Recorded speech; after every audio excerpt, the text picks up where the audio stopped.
ಇವತ್ತು ತಮ್ಮ ಊರಿಗೆ ನಡೆದನ್ರಿ. ಬ್ಯಾಗ ರೆಡಿ ಮಾಡ್ಕೊಳತ್ತಾನ. ಅವನಿಗೆ ಬುತ್ತಿ ಕಟ್ಟಿದ ಒಂದಿಷ್ಟು ರೊಟ್ಟಿ ಮಾಡುತ್ತಿದ್ದೆವು. ಅಲ್ಲೊಂದಿಷ್ಟು ಅಕ್ಕನ ಕುಡಿ ಬಡ್ದ ಆರಾಕಿದ್ದೇವ್ರಿ. ಇವತ್ತೊಂದು ಸೈಕಲ್ ತಂದಾರಿ ನಮ್ಮ ಸಮೃದ್ಧಿಗೆ. ಹಾಯ್ ಸಮೃದ್ಧಿ. ಈಗ ಯಾರು ತಂದಾರ ಸೈಕಲ? ಏ ಸಮು, ಅಜ್ಜಿ ತಂದಾಳ ಮಾಮ್ ತಂದಾನ?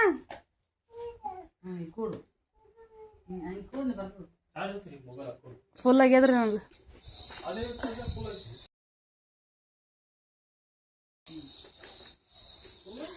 ಇನ್ನು ಇದಿಷ್ಟ ರೊಟ್ಟಿ ಮಾಡ್ಬೇಕ್ರಿ. ನಾನು ಹೋಗ್ಬೇಕ್ರಿ ಇವಾಗ ಊರಿಗೆ 2ಕ್ಕೆ. ಅಕ್ಕ ಒಂದಿವ್ಸ ಅಲ್ಲಿ ಹಿಂಡಿ ಕೊಡ್ಲಕ್ಕ ಶೇಂಗಾ ಹುರ್ಲಿಕ್ಕೆ.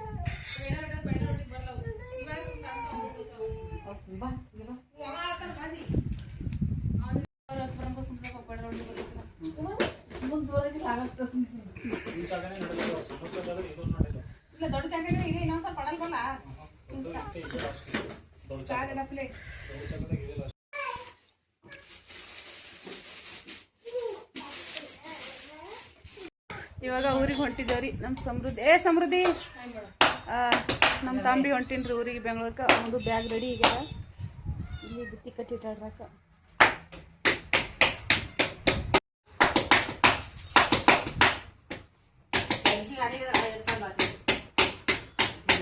ಇವಾಗ ಅಷ್ಟು ರೊಟ್ಟಿ ಆದಮೇಲೆ ಅವು ಒಂದಿಷ್ಟು ರೊಟ್ಟಿ ಮಾಡತ್ತಿದ್ದಾರೆ. ಯಾಕಂದ್ರೆ ಇನ್ನೂ ಒಂದಷ್ಟು ರೊಟ್ಟಿ ಇತ್ತು. ನಾನು ಬಿಟ್ಟು ಬಂದ ಊರಿಗೆ ಹೋಗೋದು ಅಂತ ಹೇಳ್ಕಸಿಂದ ನಾನು ರೆಡಿ ಆಗತ್ತಿದ್ದೆ. ಇಲ್ಲಿ ತಮಗೆ ಬುತ್ತಿ ಅದೆಲ್ಲ ಕಟ್ಟತ್ತಿದ್ದಾಳ್ರಾಕ. ಕಟ್ಕಿಸಿಂದ ಒಂದು ಬ್ಯಾಗ್ ರೆಡಿ ಮಾಡತ್ತಿದ್ದಳು.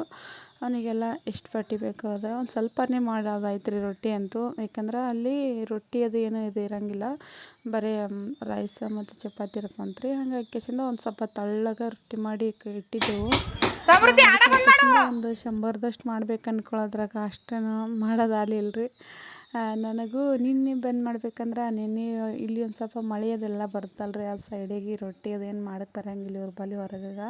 ಏನು ಮಳೆ ಅದು ಇದ್ದಿಲ್ಲ ಅಂದರೆ ರೊಟ್ಟಿ ಮಾಡಕ್ಕೆ ಬಂದಿರ್ತ. ಇಲ್ಲಿ ಒಂದು ಸೈಕಲ್ ತೊಗೊಂಡು ಬಂದಿದ್ದಾರೆ ಇವತ್ತು. ತಮ್ಮ ತೊಗೊಂಬಂದಿದ್ದಾರೆ ಸಮೃದ್ಧಿಗೆ. ಇವಾಗ ಹೊರಟಿದ್ದಾರೆ ಊರಿಗೆ ತಮ್ಮ ಮತ್ತು ನಾನು. ನಮಗೆ ಮನೇಲಿಂದ ಬಿಡಬೇಕಾದ್ರೆ ಟೈಮ 1:30 ಆಗೈತ್ರಿ. ಯಾಕಂದ್ರೆ ನಾನು ಹಿಂದ್ರುಗಡೆ 2ಕ್ಕೆ ಬಸ್ ಬರ್ತಾರೆ, ಅದೇ ಬಸ್ಸಿಗೆ ಹೋಗ್ಬೇಕು ಅಂದ್ಕೊಂಡಿದ್ದೆ. ಮತ್ತು ಲೇಟ್ ಆಗ್ತದೆ, ಬೇಡ ಇಬ್ಬರು ಕೂಡ ಹೋಗಂಬ ನಮ್ಮ ತಮ್ಮ.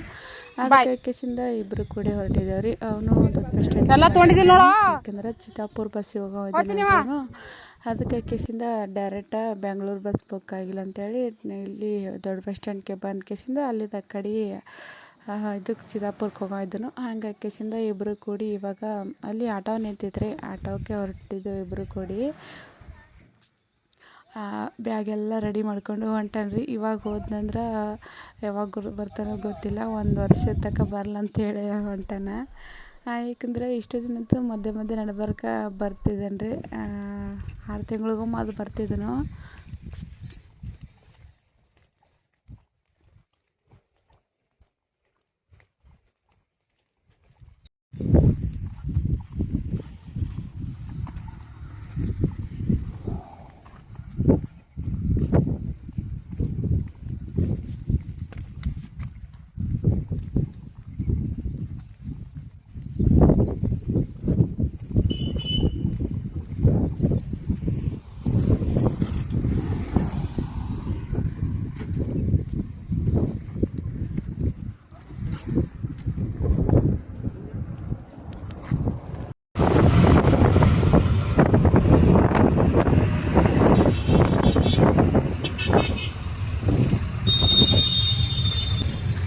ಇಲ್ಲಿಂದ ಗುಲ್ಬರ್ಗ ಹೋಗ್ಬೇಕಾದ್ರೂ ಭಾಳಷ್ಟು ದೂರ ಇಲ್ರಿ, ಏಕೆಂದ್ರೆ ತಮ್ಮದು ಬಸ್ಸ ಸ್ವಲ್ಪ ಟೈಮಿಗೆ ಐತ್ರಿ ಹೋಗೋದ್ರಾಗ.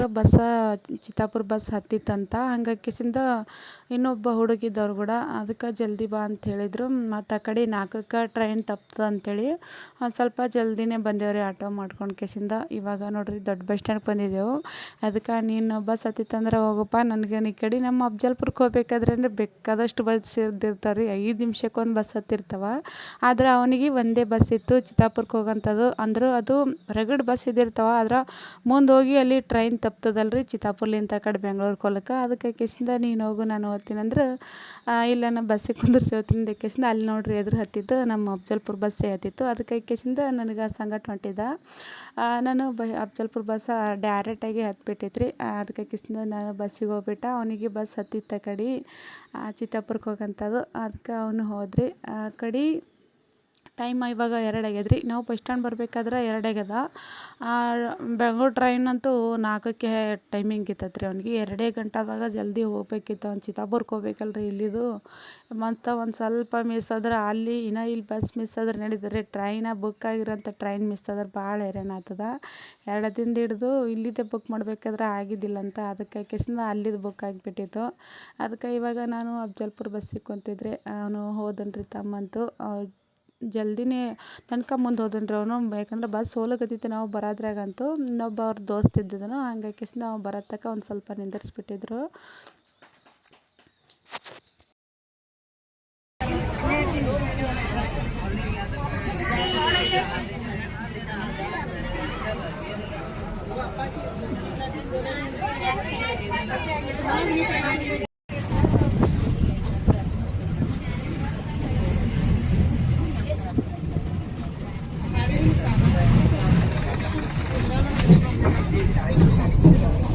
ಇವಾಗ ಬಂದೇವ್ರ ಮನೆಗೆ.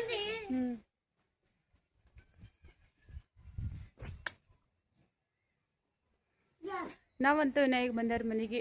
ಬಸ್ಸಾಗ 3 ಬಸ್ ಇತ್ತು, ಹಾಗಾಗಿ 3 ಬಸ್ಸಿಗೆ ಬಂದೆವು. ಒಂದು ಸ್ವಲ್ಪ ಲೇಟ್ ಆದ್ರೆ 4 ಸಂಜೆ ಎದುರು ಬಸ್ಸಿಗೆ ಬರಬೇಕಿತ್ತು. ಕಡೆ ತಮ್ಮ ಹೋದನ್ರಿ ಬೆಂಗ್ಳೂರ್ಗೆ. ಅವನು ಡೈರೆಕ್ಟಾಗಿ ಬೆಂಗಳೂರು ಬಸ್ಸು ಇದು ಸಿಕ್ಕಿದ್ದಿಲ್ಲ ಅಂತ್ರಿ. ಹಾಗಾಗಿ ಕೇಸಿಂದ ಚಿತ್ತಾಪುರ ತನಕ ಹೋಗಿ ಚಿತ್ತಾಪುರ್ಲಿಂದ ಆ ಕಡೆ ಬೆಂಗ್ಳೂರು ಬಸ್ಸಿಗೆ ಹೋಗೋದ್ರಿ. ಇಲ್ಲಿ ಬುಕ್ ಆಗಿದ್ದಿಲ್ಲ ಅಂತ. ಅದಕ್ಕೆ ಟೈಮ ಎಲ್ಲಿವಾ ಹೊಂಟವು. ಟೈಮ್ ಅಂತೂ 4:15 ಆಗ್ಯದ್ರಿ. ಅಡುಗೆ ಅಂತೂ ಮಾಡಬೇಕು, ಮಾಡಾಗಿತ್ತು.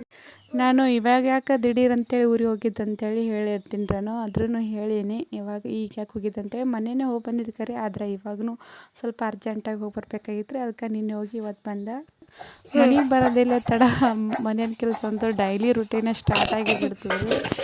ಏಕೆಂದ್ರೆ ಬರೋದ್ರಾಗಂತೂ ಒಂದು ಸ್ವಲ್ಪ ಕಸ ಬಂಡಿ ಜಾಸ್ತಿನೇ ಇತ್ತು. ಹಾಗೆ ಕೆಸಿಂದ ಜಲ್ದಿ ಕೆಸಿಂದ ಒಂದು ಸ್ವಲ್ಪ ಎಲ್ಲ ಕಸದ ಹೊಡೆದು ಬಿಟ್ಟಿದ್ದೊಳಗಿಂದೆಲ್ಲ. ಆದರೆ ಇನ್ನು ಅಂಗಳ ಕಸದ ಹೊಡಿಬೇಕು. ಮೊದಲಿಗೆ ಇದೊಂದಿಷ್ಟು ಬಾಂಡಿ ಜಾಸ್ತಿ ಕುಂತೀವಿ, ಅದಕ್ಕೆ ಕೆಸಿಂದ ಅಷ್ಟು ಬಾಂಡಿ ಕೆಸಿಂದ ಹಿಂದ್ಗಡೆ ಅಂಗಳ ಕಸ ಎಲ್ಲ ಹೊಡಿಬೇಕು ಅಂದ್ಕೊಂಡಿದ್ದೀನಿ.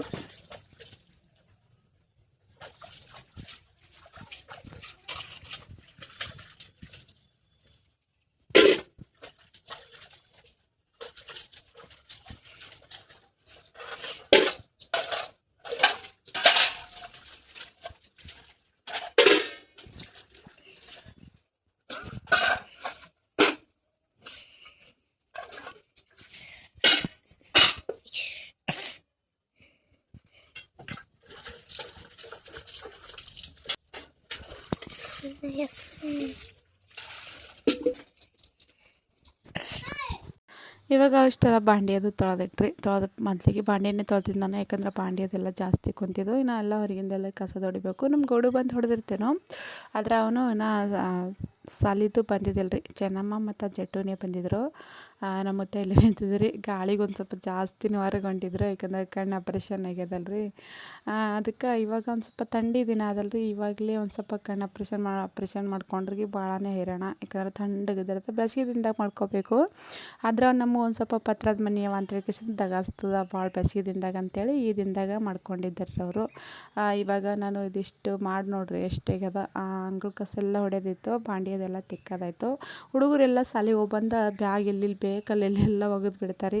ಅದ್ರಾಗ ಬೇರೆ ಒಂದಿನ ಊರಿಗೆ ಹೋದ್ರೆ ಆಯ್ತು ರೀ, ಮನೆ ಅಂತೂ ಈ ಥರ ಆಗಿಬಿಡ್ತದೆ, ಏನು ಹೇಳಿಕೆ ಆಗಂಗಿಲ್ಲ.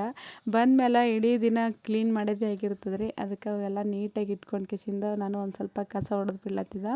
ಇನ್ನು ಕುರಿ ಕಲ್ಲಂದದ ಎಲ್ಲ ಕಸ ಹೊಡೆಯಿತು. ಇವಾಗ ನಾನು ಯಾಕೆ ಇಷ್ಟೊಂದು ದಿಢೀರಾಗಿ ಊರಿಗೆ ಹೋಗಿ ಬಂದೆ ಅಂತ ಹೇಳ್ಕೇಸಿಂದ, ಯಾಕೆಂದ್ರೆ ನನಗೂ ಅಲ್ಲಿ ನಿಂದ್ರದಾಲಿಲ್ಲ ರೀ. ಇಲ್ಲೆಲ್ಲ ಹುಡುಗರದೆಲ್ಲ ಶಾಲೆಗೆ ಹೋಗ್ತಾರಲ್ರಿ, ಹಂಗಾಗಿ ಕೇಸಿಂದ ಇವಾಗ ಶಾಲೆ ಟೈಮ್ದಾಗ ಎಲ್ಲರೂ ಊರಿಗೆ ಹೋದ್ರೆ ಭಾಳ ಹೈರಾಣ. ಅವರು ಶಾಲೆ ಟಿಫನ್ ಕಟ್ಟೋದು ಮತ್ತು ಎಲ್ಲ ಅಡುಗೆ ಮಾಡೋದು ಭಾಳಷ್ಟು ಇದಾಗ್ತದೆ. ಯಾವಾಗಾರೆ ನಾನು ಈ ಥರ ಅವರು ಸ್ಕೂಲ್ ರೆಡಿ ಶಾಲೆ ಚಾಲು ಇದ್ದಾಗ ಹೋಗ್ಬೇಕಾದ್ರೆ ಒಂದಿನ ಹೋಗಿ ಮತ್ತು ಮರುದಿನ ಬಂದಿರ್ತೀನಿ ರೀ. ಇನ್ನೂ ಅರ್ಜೆಂಟ್ ಇದ್ದರೆ ಹೋಗ್ಬೇಕಾಗ್ತದೆ. ಇಲ್ಲಾಂದರೆ ಬೇಸಿಗೆ ದಿನದಾಗ ಹೋದ್ರೇನು ಅಷ್ಟೊಂದು ಏನೋ ಒಂದು ಸಲ ಒಂದಿನ ಇದ್ರೆ ಭೀ ನಡಿಬೋದು. ಆದರೆ ಇವಾಗಂತೂ ಆ ಥರ ಇರಂಗಿಲ್ಲ ರೀ, ಮಕ್ಕಳು ಶಾಲೆ ಚಾಲು ಅದು ಅಂದ್ರಂತೂ. ಅದಕ್ಕಾಗಿ ಕೇಸಿಂದ ನೀನು ಹೋಗಿ ಇವತ್ತು ಬಂದಿದ್ರಿ. ನಾನು ಸಮೃದ್ಧಿಗೆ ಆರಾಮಿದ್ದಿದ್ದಿಲ್ಲಲ್ರಿ, ಹಾಗಾಗಿ ಕೇಸಿಂದ ಮೊನ್ನೆ ಸಮೃದ್ಧಿ ದವಾಖಾನೆಗೆ ಇದ್ದಾಗ ಹೋಗ್ಬೇಕಂದ್ರಂತೂ ಒಂದು 2 ದಿನ ಇದ್ದಿದ್ರಿ ಅವ್ರ ದವಾಖಾನ್ಯಾಗ. ನನಗೂ ಗೊತ್ತಿರಲಿಲ್ಲ ದವಾಖಾನೆಗೆ ಹಾಕಿದ್ದು. ನಾನು ವಿಡಿಯೋ ನೋಡಿ ಕೇಸಿಂದ ಫೋನ್ ಹಚ್ಚಿದ್ದೆ. ಆಮೇಲೆ ಹೇಳಿದಳು, ಅಕ್ಕ ಆರಾಮಿದ್ದಿದ್ದಿಲ್ಲ, ದವಾಖಾನೆ ಹಾಕಿದ್ದೆ ಅಂತೇಳಿ ಕೇಸಿಂದ. ಹೋಗ್ಬೇಕನ್ನೋದ್ರಾಗ ಇವತ್ತು ಬೇಡ, ನಾಳೆಗೆ ಬಿಟ್ಟು ಬಿಡ್ತಾರೆ, ನಮ್ಗೆ ಡಿಸ್ಚಾರ್ಜ್ ಮಾಡ್ತಾರೆ, ಅದಕ್ಕೆ ಮತ್ತೆ ಯಾವಾಗಾರ ಬಾ ಅಂತ ಹೇಳಿದಳು. ಅದಕ್ಕೆ ಕೇಸಿಂದ ನಿನ್ನೆ ಹೋಗಿ ಬಂದ್ರಿ ಅವ್ರ ಮನೆಗೆ ಹೋದ್ಮೇಲೆ. ಅದ್ರಾಗ ಬೇರೆ ತಮ್ಮನ ಊರಿಗೆ ಹೊಂಟಿದ್ನಲ್ರಿ, ಅದಕ್ಕೆ ಕೇಸಿಂದ ನಾನು ಹೋಗ್ತೀನಿ ಅಕ್ಕ ಬರ್ತಿದ್ದಂದ್ರೆ ಅನ್ಲಗತ್ತಿದ್ದನು. ಅವನು ಮನೆ ಬಂದು ಹೋಗಿದ್ದಾನೆ ನನ್ನ ಬಳಿ. ಈ ಕಡೆ ಬೆಂಗ್ಳೂರ್ಲಿಂದ ಕಾಲೇಜ್ ಸುಟ್ಟಿ ಬಿದ್ಮೇಲೆ ಬಂದಮೇಲೆ ನಮ್ಮ ಮುತ್ತಿ ಅವನು ಬಂದು ಹೋಗಿದ್ರು. ಆದರೆ ಇವಾಗ ಅವನು ನಾನು ಹೋದ್ನಂದ್ರೆ ಮತ್ತೆ ಒಂದು ವರ್ಷ ತನಕ ಬರೋಂಗಿಲ್ಲ, ಬರ್ತಿದ್ದೆ ಅಂದ್ರೆ ಬಾ ಅಂತೇಳಿದ. ನಾನು ಇನ್ನೂ ಒಂದು ದಿನ ಬಿಟ್ಟು ಹೋಗ್ಬೇಕು ಅಂದ್ಕೊಂಡಿದ್ದೆ ಸಮೃದ್ಧಿ ಮಾತಾಡ್ಸೋಕ್ಕೆ. ಆಮೇಲೆ ತಮ್ಮನೂ ಹೋತಾನೆ ಊರಿಗೆ, ನಾನು 2 ಆತ ಅಂತೇಳಿ ಕೇಸಿಂದ ಹೋಗಿದ್ದ. ಅವನು ಆ ಕಡೆ ಹೋದನ್ರಿ. ಹೋದ್ಮೇಲೆ ಯಾಕಂದರೆ ಇಲ್ಲೇ ಸಮೀಪ ಇದ್ರೆ ಏನು ಅನ್ಸಂಗಿಲ್ಲ ರೀ. ತಮ್ಮ ಒಂದು ಸ್ವಲ್ಪ ಭಾಳಷ್ಟು ದೂರ ಕಲಿತಾನೆ, ಬೆಂಗ್ಳೂರು ಕಲಿತಾನಲ್ರಿ, ಹಾಗಾಗಿ ಭಾಳ ಇದು ಅನ್ನಿಸ್ತದ. ಯಾವಾಗೂ ಒಂದೊಂದು ಕಮೆಂಟ್ ಬಂದಿರ್ತಾವೆ, ಯಾರು ನಿಮ್ಮ ತಮ್ಮ ಅದು ಯಾರು ಬರೋಂಗಿಲ್ವೇನೋ, ನಿಮ್ಮ ಪಪ್ಪ ಬರೋಂಗಿಲ್ಲ ಅಂತೇಳಿ. ಇವತ್ತೇ ಹೇಳ್ಕೊಳತ್ತೀನಿ ರೀ ನಾನು. ನಮ್ಮ ಪಪ್ಪ ಅವ್ರು ಇಲ್ರಿ, ನಮ್ಮ ಅಪ್ಪ ಅವರು ತೀರ್ಕೊಂಡು 2 ವರ್ಷ ಆಯ್ತು ರೀ. ಇವಾಗ ಮೊನ್ನೆನೇ ಹಾಗಾಗಿ ಯಾವಾಗ ಬರಬೇಕಾದ್ರೆ ನಮ್ಮ ಅಪ್ಪರೇ ಜಾಸ್ತಿ ಬಂದಿರ್ತೀರಿ. ನಮ್ಮ ಅವ್ರದ್ದಂತೂ ನಿಮಗೆ ಗೊತ್ತೇ ಇದ್ದಿರ್ತದೆ. ಅದಕ್ಕಾಗಿ ನಾನು ಹೇಳತ್ತೀನಿ ರೀ, ನಮ್ಮ ತಮ್ಮ ಯಾಕೆ ಬರಲ್ಲ ಅಂದ್ರೆ ಜಾಸ್ತಿ ಅಂದ್ರೆ ಜಾಸ್ತಿ ಇಲ್ಲಿ ಕಾಲೇಜ್ಗೆ ಇರಂಗಿಲ್ಲ ರೀ ಅವನು. ಇಷ್ಟು ದಿನ 12ನೇ ಮುಗಿಯೋ ತನಕ ಅಂತೂ ಗುಲ್ಬರ್ಗನೇ ಇದ್ದ, ಅವಾಗ ಬರ್ತಿದ್ದ. ಆದರೆ ಇವಾಗಂತೂ ಬೆಂಗ್ಳೂರು ಕನಲ್ರಿ. ನಮಗಿರೋದು ಅವನು ಒಬ್ಬನೇ ತಮ್ಮ ರೀ, ನಾವಿಬ್ಬರು. ಹಂಗಾಗಿ ಕೇಸಿಂದ ಅವನೇ ಬೆಂಗ್ಳೂರ್ಗಿದ್ರೆ ಬರೋರು ಯಾರು ಹೋಗೋರು ಯಾರು ರೀ. ಅದಕ್ಕೆ ಕೇಸಿಂದ ಹಿಂಗೆ ಯಾವಾಗಾರಿ 1 ವರ್ಷಕ್ಕೊಮ್ಮೆ ಬಂದಿರ್ತಾನೆ ಅವ್ರ ಬಳಿಗೆ. ಕಾಲೇಜ್ ಮುಗಿದ್ಮೇಲೆ ಬಂದಿರ್ತಾನೆ ರೀ ಅವನು. ಹಂಗಾಗಿ 1 ವರ್ಷಕ್ಕೊಮ್ಮೆ ಬಂದಿದ್ನಂದ್ರೆ ಒಂದಿನ ಬಂದು ಹೋಗಿರ್ತಾನೆ ನನ್ನ ಬಳಿಗೆ. ಅವನು ಅಲ್ಲಿ ಕಾಲೇಜ್ ಕಲಿತಾನೆ ರೀ, ಬರೋರ್ದು ಭಾಳ ಇಷ್ಟ ಇದು ಆಗಿಬಿಡ್ತದೆ. ಅದಕ್ಕಾಗಿ ಕೇಸಿಂದ ಇಲ್ಲಿಯೇ ಸಮೀಪದ ಗುಲ್ಬರ್ಗ ಅದು ಕಾಲೇಜ್ ಇತ್ತಂದ್ರೆ ಏನು ಅನ್ಸಂಗಿಲ್ಲ ರೀ. ಅವನು ಭಾಳಷ್ಟು ದೂರ ಕಲಿತಾನೆ ರೀ ಒಂದು ಸ್ವಲ್ಪ.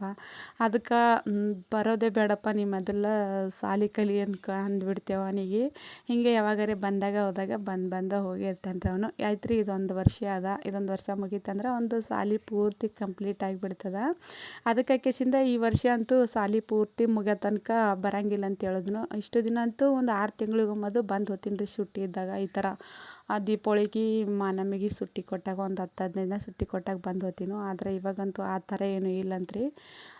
ಪೂರ್ತಿ ಕಾಲೇಜ್ ಮುಗಿಯೋ ತನಕ ಬರೋಂಗಿಲ್ಲ ಅಂತೇಳಿ ಇವಾಗ ಅದಿಷ್ಟು ಬಟ್ಟೆ ಅದೆಲ್ಲ ತೆಕ್ಕೊಳಕತ್ತಿದ್ರು ನಾನು. ಏಕೆಂದರೆ ನಾನು ಈ ಥರದ ವಿಡಿಯೋನ ನಾನು ಯಾವತ್ತೂ ವಿಡಿಯೋದಾಗ ಹೇಳಿರಲಿಲ್ಲ ರೀ.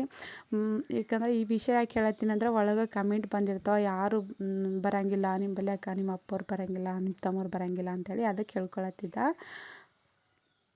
ಇವಾಗ ಅದಿಷ್ಟು ನಮ್ಮ ತಮ್ಮ ಅದು ಯಾಕೆ ಬರೋಂಗಿಲ್ಲ ಅಂತೇಳಿ ಎಲ್ಲ ಹೇಳೀನಿ ರೀ ನಾನು. ಇವಾಗ ಇದಿಷ್ಟು ಬಟ್ಟೆ ಅದೆಲ್ಲ ತೆಕ್ಕೊಂಡು ಬಿಡ್ಲತ್ತಿದ್ರಿ. ಸಣ್ಣವರು ಮನೆಗಿದ್ದಿದ್ರು ಅಷ್ಟೊಂದು ಕೆಲಸ ಇದ್ದಿದ್ದಿಲ್ಲ. ಸಣ್ಣವ ಒಂದು ಸ್ವಲ್ಪ ಹೊರಗೆ ಹೋಗಿದ್ರು, ಎಲ್ಲೋ ಯಾರಿಗೋ ಮಾತಾಡ್ಸಕ್ಕೆ ಹೋಗಿದ್ರಂತ. ಅವ್ರು ಬರೋದ್ರಾಗ ನಾನು ಅದಿಷ್ಟು ಕಸ ಹೊಡೆದು ಒಂದು ಸ್ವಲ್ಪ ಬಾಂಡೆ ತೆಕ್ಕಿಸಿಂದ ಒಂದು ಸ್ವಲ್ಪ ಬಟ್ಟೆ ಅದು ಜಾಸ್ತಿನೇ ಹೊರಗೆ ಒಗೆದಾಕಿದ್ದರು. ಅಷ್ಟು ಬಟ್ಟೆ ಎಲ್ಲ ತೆಗೆದು ಕಿಸಿಂದ ಗಂಟು ಕಟ್ಟಿ ಇಡ್ಲಾಕತ್ತಿದ. ಇಲ್ಲೊಂದು ಕರ್ಮ ಗಡ ಹಚ್ಚಿದ್ರಿ ಅಂಗಳಾಗ. ಅದ್ರಾಗ ಅದು ಯಾಕೋ ಬೆಳೆಯಲ್ಲಿ ಆಗಿತ್ತು. ಒಂದು ಸ್ವಲ್ಪ ನೆರಳು ಬರ್ತದಲ್ರಿ ಇಲ್ಲಿ, ಹಂಗಾಗಿ ಕಿಸಿಂದ ಕರ್ಲು ಕೂತಂಗೆ ಆಗಿಬಿಟ್ಟಿತ್ತು. ಸಂಜೆಗೆ ಅಡುಗೆ ಅಂತೂ ಏನೋ ಮಾಡ್ಬೇಕು ರೀ, ಏನು ರೀ ಮಾಡಬೇಕು. ಏನು ಚಪಾತಿ ಮತ್ತು ಗೋಬಿಗಡ್ಡೆ ಪಲ್ಯ ಐತ್ರಿ, ಅದೇ ಮಾಡ್ಬೇಕು ಅಂದ್ಕೊಂಡೀನಿ. ನಮ್ಮ ಮುದ್ದೆ ಅಂತೂ ಸಂಜೆ ಟೈಮ್ದಾಗ ಚಪಾತಿ ಉಣಂಗಿಲ್ಲ ರೀ. ಸಂಜೆ ಟೈಮ್ದಾಗ ಉಣಲ್ಲ, ಯಾವ ಟೈಮ್ದಾಗ ಭೀ ಉಣಲಾಗ್ಯಾರಿಗೆ. ಯಾಕಂದ್ರೆ ಒಂದು ಸ್ವಲ್ಪ ಚಪಾತಿ ಆದರೆ ಬಿರ್ಸಾತಾವಲ್ಲ ರೀ, ಅಲ್ಲಿ ಬ್ಯಾನಿ ಅದ ಅವರಿಗೆ. ಹಂಗಾಗಿ ಕಿಸಿಂದ ಅವ್ರಿಗೆ ಒಂದಿಷ್ಟು ಏನು ರೀ ಮಾಡಿಕೊಟ್ಟು ಕೇಸಿಂದ ನಾವು ಒಂದಿಷ್ಟು ಚಪಾತಿ ಮಾಡಬೇಕು. ಈ ವಿಡಿಯೋ ಅಂತೂ ನಮ್ಮ ಚೆನ್ನಾಗಿ ಮಾಡ್ಲತ್ತೇವೆ ರೀ. ಇವತ್ತಿನ ಈ ಥರದ ವಿಡಿಯೋನ ಇಲ್ಲಿಗೆ ಎಂಡ್ ಮಾಡ್ತೀನಿ.